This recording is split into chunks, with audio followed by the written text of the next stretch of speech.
Hi everyone. In this video, I am going to talk a little bit about chapter 2. So chapter 2 is still kind of like a foundation of economics and some of the important economic concepts that we need to know for both microeconomics and macroeconomics. And we are going to talk about a few different topics in this chapter, starting with economic systems. But remember, this is a principal level class, so we really don't dive into details of the topics that we are discussing here. We're going to basically introduce some of the topics like this one that I'm showing you here, economic systems. We will talk a little bit about trade in this chapter. We will also talk about important economic model that we have, and it's called circular flow at the end of kind of chapter 2, which would be actually the highlight of this chapter. I do have another video talking about the specific assumptions that we have for this circular flow model, so please make sure to check it out. I will go over them quickly in this video, but you can learn more kind of in detail if you watch that video on D12.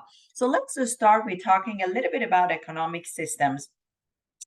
So we have basically an economic system when we have different institutions like Bureau of Labor Statistics, Census, Department of Justice, Department of Education, Department of Agriculture, and so forth.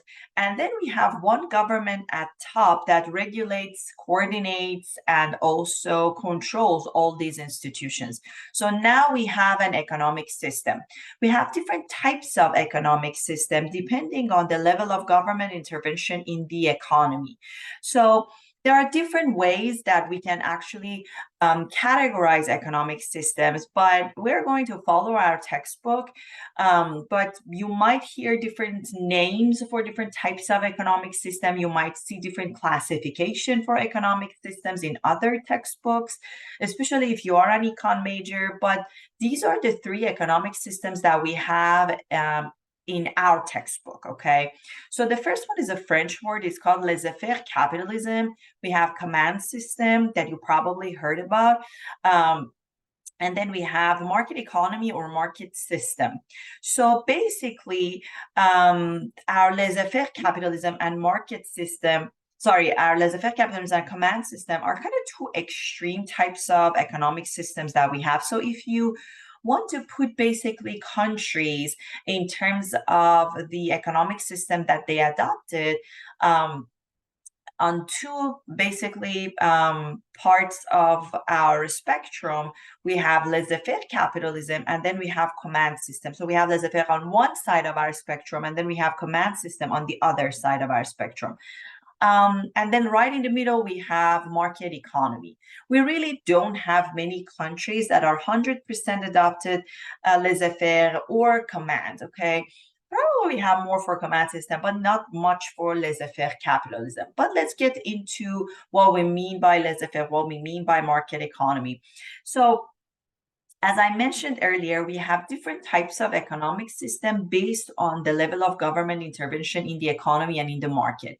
So the supporter of this laissez-faire capitalism, which is basically an ideology, are saying that we really don't need to have an active government. So we really don't need the government involvement in the economy because the market itself is so powerful that if anything happens in the market can deal with the changes, the market can adjust itself. So we really don't need the government intervention to correct anything in the market. So they believe in the power of market. We really don't have a country that adopted the laissez-faire capitalism. The example that I can give you that probably, if you again you think about that as spectrum, might be closer to the laissez-faire capitalism, not on the kind of extreme part of our spectrum, which the laissez-faire exists with zero government intervention, could be New Zealand and Hong Kong. But again, they are not 100% laissez-faire, but they are very, very close to laissez-faire capitalism, okay? We have on the other side of our spectrum, we have command system or communism that you probably heard about. We have North Korea, we have Cuba, Venezuela. They are actually good examples for command systems. So command system, in a sense, is the opposite of laissez-faire capitalism. So in command system, we have 100% government involvement in the market. The government is the decision maker, central planner in our economic system. So the government owns the resources, factors of production. The government decides what type of goods and services should be produced in the economy, or how we should distribute these goods and services. Which market we have access to. These are all the decisions that are made by the government, not by individuals, not by businesses. So the government has 100% control over the economy. And then, of course, we have market system. If you think about that, the spectrum that are right in the middle, they are remember that the laissez-faire and the command system are very, very extreme. And then we have something normal in the middle, which is called market economy. And the majority of countries that we know, including United States, adopted market economy or market system because it's more reasonable. We have that balance between the decisions that are made by government and the decisions that are made by individuals, businesses. So we do have kind of that balance. We have the businesses have an access to resources. They can own resources and they can provide resources from any market that they want, domestic or international. The consumers are able actually to look into different types of products, and they can maximize their satisfaction from their consumption, something that they can probably do in the command system because they do have limited access to different goods and services.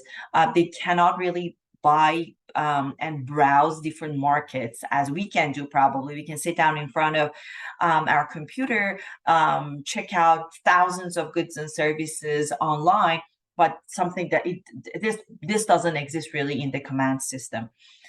Businesses can simply maximize their profit, which is their goal, easily because we have a very, very active private sector in a market economy. So we have lots of competition in market economy, something again that you do not see in command system. So as I mentioned, the majority of countries that we know, they adopted market system, which is a more normal kind of economic system, okay, including, of course, our country. Another thing that is important actually to discuss in this chapter is trade and specialization that you probably heard about. I'm pretty sure at least you've heard about trade, right? So the story of the specialization goes back to many, many years ago when basically people were living in small communities, and whenever they wanted to consume something, they had to produce that product by themselves, okay? So if you wanted actually to eat fruits and vegetables, you would grow those fruits and vegetables in your backyard. If you wanted to have a new house, you would build that house by yourself. Eventually people realize, okay, it's time consuming, we don't have the resources, we don't have the knowledge. So what if we start specializing in making those goods and services that we are good at, that we are able to make at lower opportunity costs? Remember, we talked about opportunity costs in chapter 1. If you do not recall, pause and go back and watch that video or read the textbook. So it is less time consuming. We can have an access to more products if we specialize. So people started focusing on making only those goods and services that they were able to make at the lower cost that they were good at. So we have division of labor eventually. We started having doctors, nurses, teachers, farmers, builders. So within our communities, people started trading goods and services with each other. So if I was good at making planting coffee beans, I would start focusing on just making coffee and sell it to my neighbors, right? And I was not really good at making or producing vegetables because I did not have the skill and the resources. So I would buy my vegetables from my neighbors. So within communities, people are starting having trade with each other. And of course, then this concept of a specialization and trade went also global. So countries started having trade with each other. So they also recognize which type of goods and services they are able to make at a lower cost. So they started selling those goods to other countries, and they started buying goods and services from other countries, especially those goods and services that were more costly to make at home. That's how we had import, which is buying products from other countries, and export, which is selling the products that we were good at making at home at lower cost to other countries. So the very first step for this trade that we're talking about is a specialization. So specialization is very, very important. When it comes to specialization, there are also two important topics that we should kind of touch base, that are called comparative advantage and absolute advantage. If you are an econ major, you will learn more about them in international trade course that you take. But for the purpose of this class, let's just briefly talk about comparative advantage and absolute advantage. Comparative advantage is all about who has a lower opportunity cost in making a specific product, which country or which producer is able to make good X at lower opportunity cost. If country A is able to make apples, let's say, at lower opportunity cost, then country A has comparative advantage in making apples. So country A should become a specialized in making apple and sell apple or export apples to other countries. That's what we mean by comparative advantage. Absolute advantage, however, is a little bit different. So in absolute advantage, we want to figure out which country or which producer is able to make more of all the goods and services or several goods and services. So if country A is able to make, let's say, 10 products in a more efficient way compared to country B, then we say that country A has absolute advantage. So basically, absolute advantage is looking at which country is able to make more products, more goods and services, okay? So let me show you an example. In this example, we're talking about United States and China. They're both making shoes and DVDs. If you look at the quantities of DVDs and shoes, you can see that US has absolute advantage in making both goods because US is able to make more of both products. But if you look at shoes, so for United States to make 500 shoes, US is giving up 250 DVDs. Remember, especially remember opportunity cost and comparative advantage. So comparative advantage is all about opportunity cost. So for United States, actually, it's pretty costly to make shoes. To make 500 shoes, United States is giving up 250 DVDs, right? So in the other word, if United States wants to make shoes, US is giving up lots and lots of DVDs. In fact, if US wants to make one pair of shoes, US is giving up half a DVDs. But if you look at China's numbers, for China to make one pair of shoes, China is giving up 1/10 of a DVD. So, however, United States has absolute advantage in making both products. But remember that US does not have comparative advantage in making shoes because US is giving up more DVDs, half a DVDs, compared to China. China is just giving up 1/10 of a DVDs to make one pair of shoes. But if you look at the DVD numbers, actually, it's the opposite. For DVDs, United States has lower opportunity costs in making DVDs compared to China. So United States has comparative advantage in making DVDs, and China has comparative advantage in making shoes. So my point here is, if a country has absolute advantage in making, let's say, both products, like this example, it doesn't necessarily mean that country also has comparative advantage in making both of them. As you can see here, US does not have comparative advantage in making shoes. It's costly for us to make shoes in United States. So in terms of trade, US should specialize in making DVDs. China should specialize in making shoes. So China should sell shoes to DVDs. Sell shoes to United States and buys DVDs from US, and of course vice versa for US. So that's basically how countries can decide how they should do that trade based on comparative advantage and their opportunity cost. If it's something it's expensive for them to make at home, they won't do it. They will buy it from another country. And if something is cheaper to make at home, they would make it here and sell it to other countries. Okay. For this part, as you can see, this is super duper easy. I'm not gonna go over these slides that I have here. So please just go over them briefly. We have 5 fundamental questions in economics that I want you to read at home. I provided actually small short answers for you. Don't go into details. You can read, of course, the textbook to learn more. But you will get 1 or 2 questions only on the midterm exam or final. Probably just 1 question or 0 actually.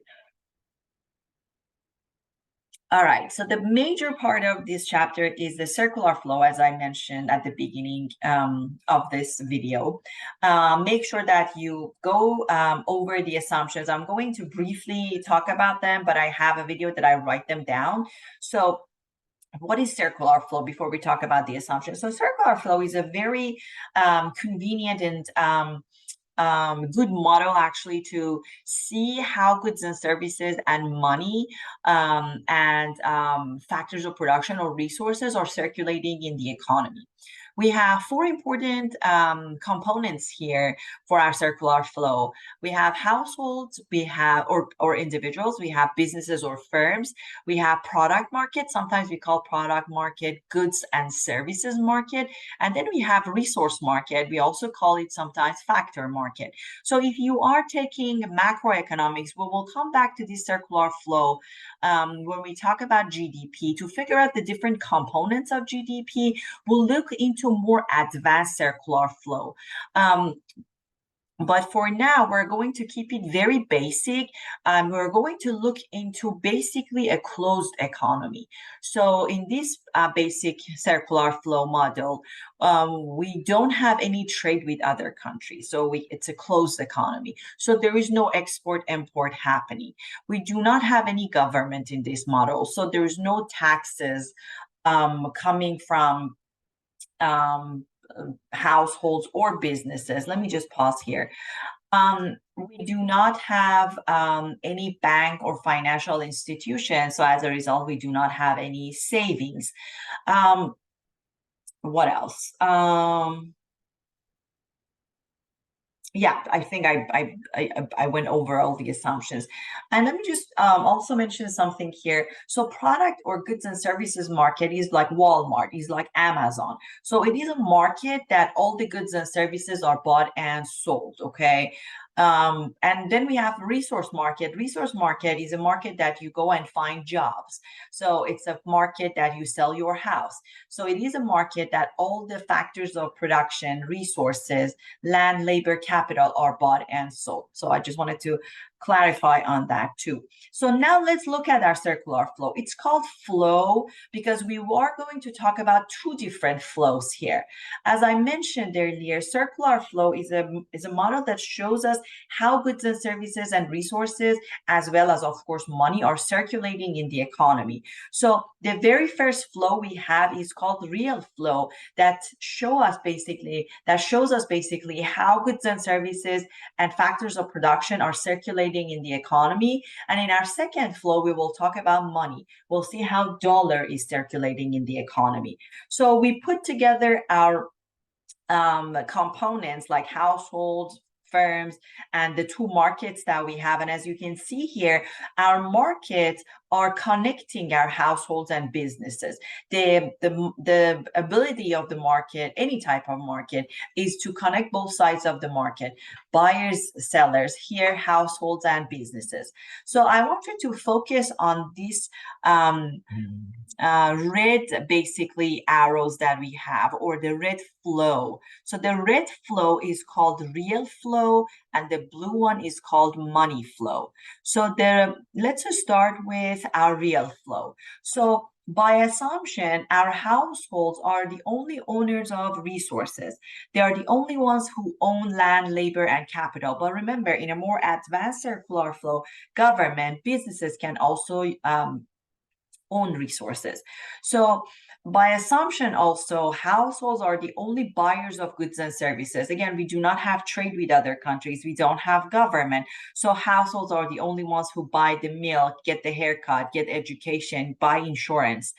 Also, on the other side, of course, we have businesses, right? So again, by assumptions, businesses are the only producers we have. They're the only sellers of goods and services, because we don't have, again, trade. We don't have an access to other countries, other markets. So our households basically takes the resources, the land, labor, and capital that they have, because these are the only assets that they have. They go to the resource market and they sell those resources that they own.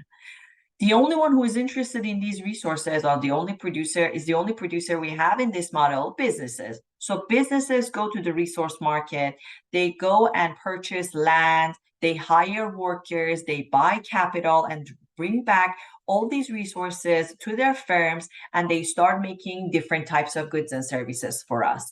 So the businesses, remember, are the only producers in this economy. So as soon as they make their goods and services, they take these goods and services to Walmart, to Amazon, to H-E-B, and they sell basically these goods and services in product market.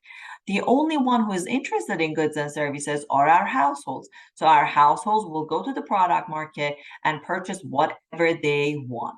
So we have this circulation of goods and services and resources over and over again in our economy. So again, the red arrows show the real flow of goods and services, the flow of resources.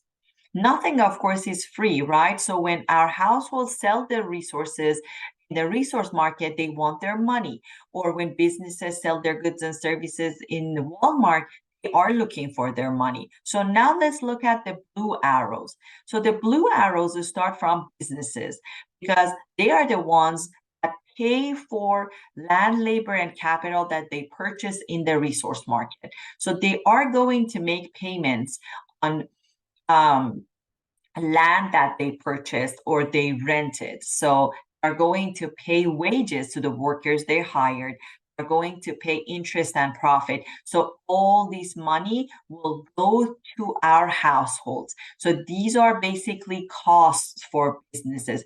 These are payments on factors of production, and these payments are rent, wages, interest, and profit. So households now receive the money, right? They work for somebody in the resource market, they got their wages, they have the money, they sold their land, or they rented their offices space to businesses, so they received the payment, right? Well, now with the money that households have, they can go to Walmart, can go to the product market and buy different types of goods and services. So you cannot walk away from Walmart without paying, right? And now that the households have that money, they can go to the product market. Remember, they cannot save anything, because by assumption, we do not have any financial institutions. So they have to pretty much spend whatever they made in the resource market. So they are going to spend all this money. So that's why we have the consumption expenditures here. And of course, the receiver of this money that is spent in the product market is nobody but businesses. So the money that households spend on goods and services is nothing but businesses' revenue.